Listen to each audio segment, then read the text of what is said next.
दोस्तों एक बार फिर से स्वागत है हमारे YouTube चैनल संघर्ष क्लासेस ऑल एग्जाम में। दोस्तों आज हम लोग भ्रांतिमान अलंकार के बारे में जानेंगे। दोस्तों सबसे पहले भ्रांतिमान अलंकार की परिभाषा देख लेते हैं। परिभाषा: जहाँ समानता के कारण भूलवश उपमेय को उपमान समझ लिया जाए वहाँ भ्रांतिमान अलंकार होता है। जैसे रस्सी को सांप समझ लेना। दोस्तों देखो, कई बच्चों को भ्रांतिमान अलंकार और संधि अलंकार में बहुत कंफ्यूज होते हैं। ठीक है, जैसे कि कोई पता ही नहीं चलता है भ्रांतिमान अलंकार है कि संधि अलंकार है। इसमें तो हम आपको एक ज़रूर बता दें कि अगर आपने संधि अलंकार की वीडियो नहीं देखी है तो इस डिस्क्रिप्शन में उसकी लिंक दी हुई है, आप वहां जाकर देख सकते हैं। तो आपको भ्रांतिमान अलंकार और संधि अलंकार में स्पष्टता देखने को मिल जाएगी। दोस्तों इसमें भ्रांतिमान में क्या होता है, कुछ टाइम के लिए ही क्या होता है, आदमी भ्रमित होता है, कि भ्रम हो जाता है। जैसे रस्सी को सांप समझ लेना। ठीक है, तो यहाँ भ्रांतिमान अलंकार है। जैसे कोई दोस्त जा रहा है, कोई हाथ रख दिया उसके ऊपर कि अमित, उसे भ्रम हो गया था कि ये अमित है। फिर उसने लौट के देखा तो सॉरी क्यों बोला, क्योंकि उसने समझ लिया था कि अमित है। अमित जैसे कपड़े पहने थे, उसको भ्रम हो गया था कि ये अमित है। ठीक है, तो उसको भ्रम हो गया था, इसलिए उसने उसको हाथ रखा तो कोई और निकला। तो यहाँ कौन सा अलंकार होगा? भ्रांतिमान अलंकार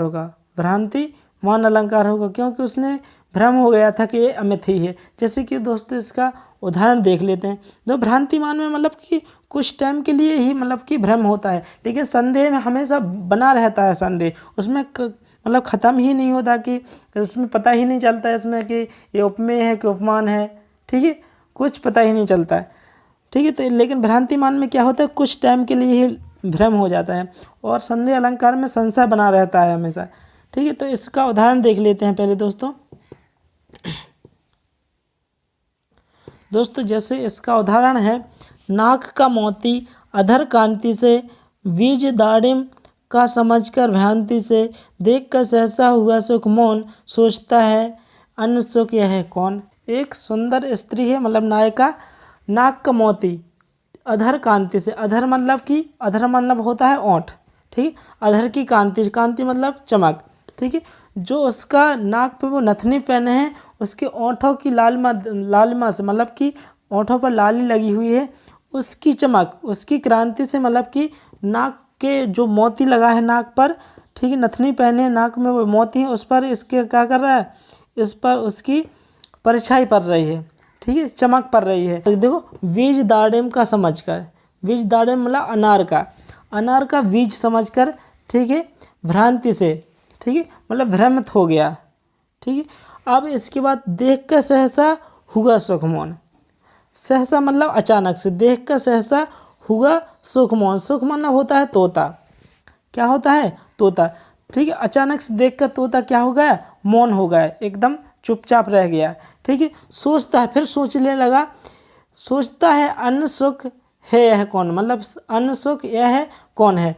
एक तो मैं हूँ और यह अन्य एक तोता, और एक कौन सा है, एक और तोता कौन सा है। क्योंकि उस स्त्री के जो नाक पर नथनी है, जो मोती लगा है, उसकी होंठों की लालिमा से उधर क्या पड़ रहा है, कि और दूसरा तोता कि जान पड़ रहा है। जैसे दूसरे तोता की भी नाक लाल होती है, वैसे ही उसी का प्रतिबिंब में पड़ रहा है।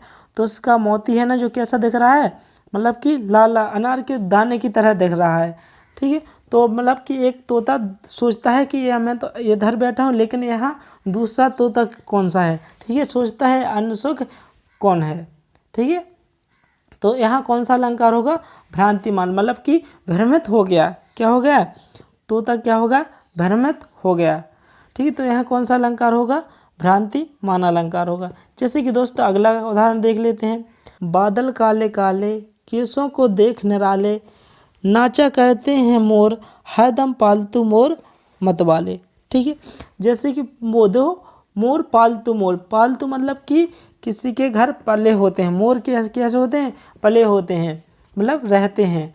ठीक है, तो क्या होता है कि बादल काले काले, केसों को देख निराले, जैसे कोई उस घर की या मतलब कि कोई नायिका है, उसके केस है ना जो बाल, ठीक है, केस मतलब इतने काले काले हैं को मतलब कि देखकर जो मोर है ना नाचने लगे। क्या होने लगे? नाचने लगे। उन्हें क्या लगा कि मतलब जे काले काले बादल हैं, क्या है, जब क्योंकि मोर कब नाचता है? जब मतलब कि बरसात का टाइम आ जाता है, जब काले काले बादल उमड़ जाते हैं आसमान में, ठीक, तो तब क्या होता है? मोर नाचने लगते हैं। तो उन्हीं काले काले केसों को देखकर मोर मतलब जो मोर है ना उन्हें लगा कि बादल आ गए हैं काले काले। क्या आ गए? बादल, मतलब कि भ्रम हो गया उन्हें। तो क्या होगा? मोर हरदम मतलब कि नाचने लगे। क्या होने लगे? बड़े मत वाले मस्त होकर क्या होने लगे?